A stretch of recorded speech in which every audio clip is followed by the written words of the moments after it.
Shalom warga kerajaan, selamat pagi. Kita bersyukur buat hari ini, kita bersyukur buat hari yang baru. Kita bersyukur karena Allah kita setia yang terus menyertai kita. Apapun yang sedang saudara hadapi hari ini, percayalah bahwa Tuhan tidak pernah meninggalkan kita dan tidak ada rancangan kecelakaan yang Tuhan siapkan bagi saya dan saudara. Pagi hari ini kita akan meneruskan apa yang sedang kita bahas dalam 3 minggu terakhir, yaitu tentang khotbah di bukit. Kita masuk di pasal yang terakhir, yaitu Matius pasal yang ke-7, ayat yang pertama sampai dengan ayat yang ketiga. Ini adalah perikop tentang menghakimi. Kalau saudara lihat di situ, Yesus berkata, "Jangan kamu menghakimi supaya kamu tidak dihakimi. Karena dengan penghakiman yang kamu pakai untuk menghakimi, kamu akan dihakimi, dan ukuran yang kamu pakai untuk mengukur akan diukurkan kepadamu. Mengapa engkau melihat selumbar di mata saudaramu, sedangkan balok di matamu tidak engkau ketahui?"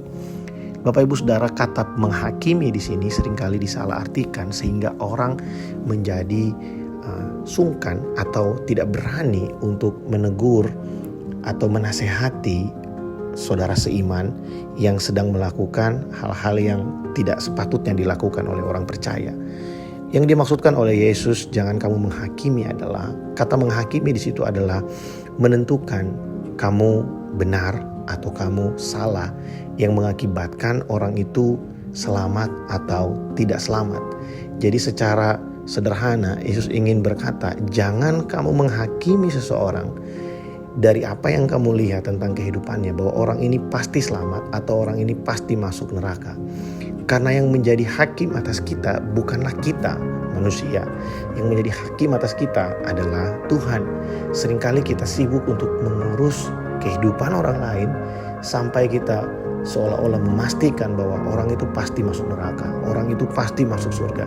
Tapi kita lupa bahwa dalam hidup kita ada banyak hal yang terus harus berubah oleh anugerah Allah di dalam kasih karunia-Nya. Nah, Bapak Ibu Saudara, Yesus ingin mengajarkan satu sikap yang baru bagi kita warga kerajaan, yaitu biarlah kita hidup dengan memperhatikan perkataan Tuhan yang mengubahkan kehidupan kita, daripada kita sibuk menghakimi orang lain sampai sepertinya kita yakin betul bahwa orang ini pasti akan binasa. Karena hal itu tidak akan mendatangkan apa-apa buat kita.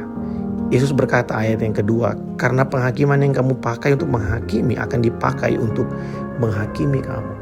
Saudara, Yesus memberikan buat kita satu analogi, satu cara pandang bahwa kita harusnya sadar bahwa bagaimana kita melihat orang, seharusnya kita juga melihat diri kita seperti itu.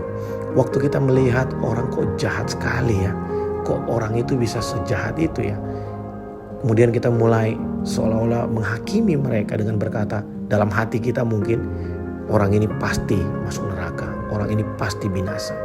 Atau sebaliknya, kita melihat orang yang hidupnya sepertinya sucinya luar biasa, rajin beribadah, rajin melayani, kemudian kita berpikir, wah, orang ini pasti masuk surga. Saudara, penghakiman itu bukanlah hak kita. Seharusnya yang kita lakukan ketika kita melihat orang dengan sikap yang ekstrim seperti itu, misalnya jahat sekali atau baik sekali, kita perlu merefleksikannya kepada diri kita sendiri. Bagaimana kita melihat diri kita sendiri? Sebelum kita melihat orang lain, coba kita lihat diri kita sendiri. Terutama di bagian kesalahan. Kalau kita cenderung melihat kesalahan orang, kekurangan orang, ketidakmampuan orang lain, dan kemudian kita mulai menghakimi mereka, seolah-olah kita menjadi hakim untuk menentukan mereka akan binasa atau diselamatkan. Coba kita melihat diri kita. Apakah kita juga sudah sempurna? Apakah kita juga sudah memakai ukuran yang sama yang kita pakai mengukur mereka dengan mengukur diri kita sendiri? Yang bahaya adalah ketika kita merasa bahwa kita lebih baik dari orang lain. Yesus berkata, mengapa kamu ingin melihat selumbar di mata saudaramu, tapi balok di matamu sendiri kamu tidak melihatnya? Bapak Ibu Saudara, sebagai hamba Allah, sebagai seorang hamba Tuhan, saya mengingatkan setiap kita, adalah lebih baik buat kita untuk kita terus melihat diri kita. Kita mengkoreksi diri kita sebelum kita mengkoreksi orang lain, sekalipun itu dalam pikiran dan hati kita, dalam perasaan kita. Karena seringkali kita gampang sekali untuk untuk terpancing, kita menghakimi,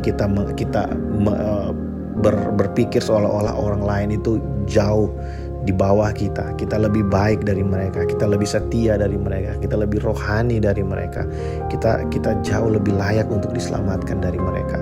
Sekali lagi Yesus ingin menekankan buat kita bahwa penghakiman itu bukanlah milik kita. Yang menentukan orang diselamatkan atau dibinasakan itu Tuhan, bukan kita. Bukan urusan kita juga untuk kita menjadi pembantu Tuhan, seolah-olah membantu Tuhan untuk menghakimi orang lain. Karena Tuhanlah hakim yang adil. Keputusannya adalah adil, sesuai dengan kemahatauannya, sesuai dengan hikmatnya yang dalam tidak bisa kita selami. Itulah Tuhan kita. Kita seringkali terjebak dengan berpikir ketika seseorang kayaknya jahat sekali. Kita lihat orang-orang yang ingin membinasakan kekristenan, kemudian kita berpikir, wah pasti masuk neraka orang itu. Kita lupa bahwa ada Paulus yang sudah mendapatkan izin untuk membasmi, membinasakan orang percaya. Malah dipanggil Tuhan menjadi seorang pemberita Injil yang luar biasa. Kita lupa bahwa ada orang-orang yang dulunya ingin membinasakan kekristenan, tapi hari ini kita kenal mereka sebagai penginjil yang luar biasa. Saudara, selama kita masih ada di dalam dunia ini, segala sesuatu itu masih mungkin terjadi. Kenapa? Karena kita tidak pernah tahu hari esok. Tapi ada kabar baik bagi saya dan saudara.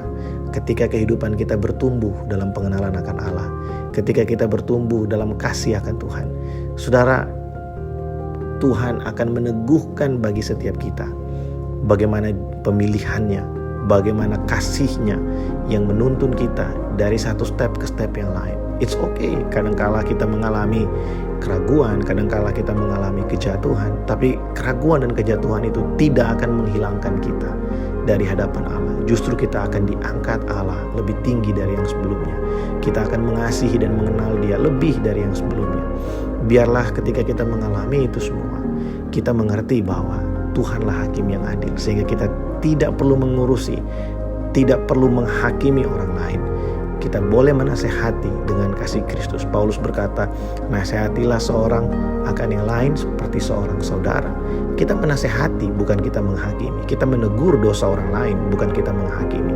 Kita melihat orang yang hidupnya tidak setia kepada Tuhan, kita bisa menegur mereka, ayo bro, mari kita lebih setia lagi, ayo dong melayani, ayo dong kamu lebih semangat lagi. Itu adalah bentuk teguran. Kita tidak sedang menghakimi.